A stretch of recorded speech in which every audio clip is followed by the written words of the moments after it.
안녕하세요. 치주 전문의 필립 강입니다. 오늘은 임플란트 종류에 대해서 말씀을 나눠보도록 하겠습니다. 요즘 병원에 찾아오시는 환자분들 중에 부쩍 많은 분들이 임플란트, 어떤 종류의 임플란트를 쓰는지에 대해서 이렇게 문의를 하시는 분들이 많이 계신데, 임플란트 종류는 상당히 많습니다. 그래서 오늘 어떤 종류의 임플란트가 있고 어떤 식으로 임플란트를 치료를 받아야 하는지에 대해서 좀 말씀을 드리고자 합니다.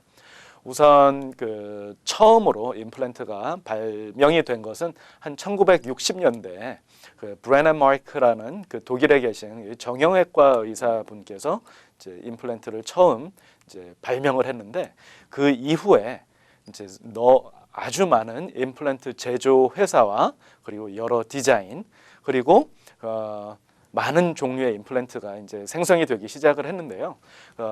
지금 쓰여지는 임플란트 종류는 거의 비슷하다고 보시면은 이해하기가 쉬우실 겁니다. 즉 제일 큰 차이가 임플란트 주변에 이제 표면 처리와 그리고 얼마만큼 깨끗하게 멸균 처리를 했는지에 따라서 이제 좀 퀄리티, 질이 좀 달라질 수는 있겠지만, 특히 미국에서 FDA 식약청에서는 너무나 까다로운 그런 승인 절차를 다 밟아야 하는 거기 때문에 미국에서 이제 사람 몸속에, 특히 뼈 속에 이렇게 쓰여지는 임플란트에 대해서는 그렇게 의심을 하지는 않으셔도 될 것이라는 말씀을 드리고 싶습니다.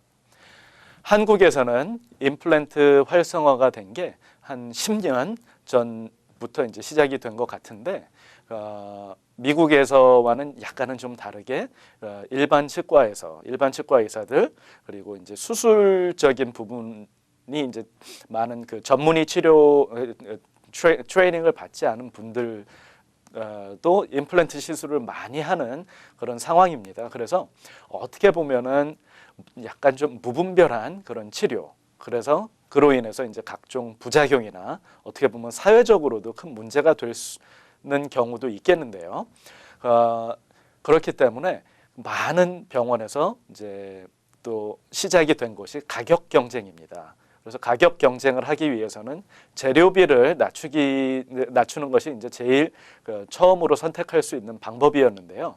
그렇기 때문에 국내에, 그러니까 한국에 임플란트를 만드는 회사들이 우후죽순 생기기 시작을 했고, 그 회사들이 경쟁을 하다 보니 어떻게 보면은 의사와 환자들이 조금 더 저렴한 비용으로 좋은 치료를 경험할 수 있는 계기가 된 것이라는 좋은 현상이라고도 느낄 수가 있겠지만, 가격 경쟁이 심해지다 보니까 제일 문제가 된 건 예전처럼 이런 자연 치아를 살리려고 하는 노력이 많이 현저히 좀 부족해진 그런 상황이 생겼고, 조금만 문제가 있더라도 치료를 하기보다는 치아를 이제 발치를 하고 임플란트를 권유하는 그런 의사와 병원이 너무 많이 생긴 것이 아닐까라고 생각이 됩니다.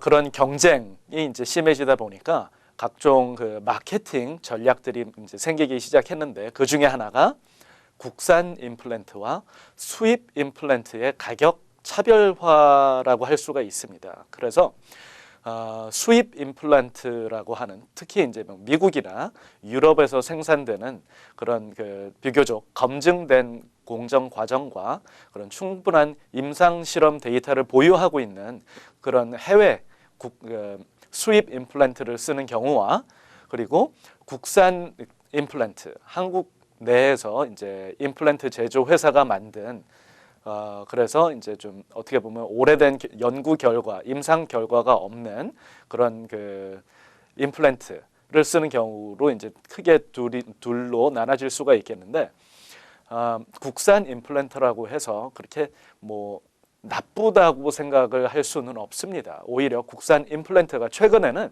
모든 공정이 미국 현지에서 이루어지는 경우도 있는데, 이런 경우 때문에 오히려 한국에서 재수입, 그러니까 국산 임플란트를 미국에서 제조를 하고 그게 역수입이 돼서 수입품으로 이렇게 변형되어 판매가 되고 있는, 어떻게 보면 좀 우스운 현상도 일어났습니다. 수입 제품을 모두 다 신뢰할 수 있는 것 또한 전혀 아니라고 말씀드릴 수가 있는데, 그냥 단지 수입 임플란트라고 해서 조금 더 비싸게 가격을 책정함으로써 더 이윤을 남기려고 하는 의사나 병원이 이제 문제가 될 수가 있습니다. 또한 무작정 국산 제품을 못 믿거나 수입품을 선호하는 환자분들도 좀 약간의 이해가 하기 힘든 상황이긴 한데, 다행히 미국 교민사회에서는 이런 병원들이 많이 존재하고 있지는 않습니다. 대형 병원이나 소위 말하는 그런 그 프랜차이즈식 병원들은 한국의 비즈니스 모델로 현지에서 운영을 하기도 하지만 아직까지는 한국처럼 사회적으로 큰 문제가 생긴 것 같지는 않고, 한인 커뮤니티에 존재하고 있는 많은 병원의 임플란트 비용은 자신 있게 말씀드릴 수 있는 것은 상당히 다른 비한인 병원보다 상당히 저렴하다고 말씀드릴 수 있습니다. 상당히 비용이 낮으며 그 대부분 윤리적인 의사들이 많습니다. 중요한 건 임플란트 재료보다는 임플란트 시술을 하는 의사와 병원을 선택하는 것이 더 중요합니다. 임플란트 시술이 가격적인 면에서 부담이 되는 치료이기는 하지만 시술자의 의사의 실수로 인해 한순간에 그게 좀 잘못 치료가 된다든지 하면은 시간이 지나서 그 부담은 모두 환자에게 다시 돌아올 수밖에 없습니다. 임플란트도 다른 치료와 마찬가지로 꾸준한 관리가 필요합니다. 각종 잇몸 질환이나 보철물의 문제로 재치료를 받아야 하는 경우가 많은데, 그런 맥락에서는 치료를 하는 의사가 같은 병원에 얼마나 오래 있을 것인가 하는 것을 좀 심각하게 고려를 해보는 것이 중요한데, 여러 의사들이 모여있는 큰 병원이나 네트워크 병원에서는 의사들의 이적률이 상당히 높습니다. 그렇기 때문에 나중에 혹시 문제가 생기더라도 환자의 이런 독특한 상황을 이미 잘 알고 있는 같은 의사에게 치료를 받을 수 없는 확률이 상당히 큽니다. 이런 경우에는 치료가 이제 다른 병원, 다른 의사에게서 이루어질 수밖에 없는데, 다른 의사가 치료를 한 것을 다시 재치료하는 것은 상당히 좀 까다로워질 수밖에 없고, 비용이나 이런 그 또 여러 이유 때문에 뭐 한국에서 먼 곳에서 이제 치료를 받는 분들도 똑같은 이유로 나중에 재치료를 받아야 할 경우에 이런 좀 고려 애로사항이 생길 수 있다는 것을 이렇게 좀 설명을 드리고 싶습니다. 임플란트 치료는 너무도 좋은 치료입니다. 하지만 임플란트는 마지막 치료 방법이 되어야 된다고 생각합니다.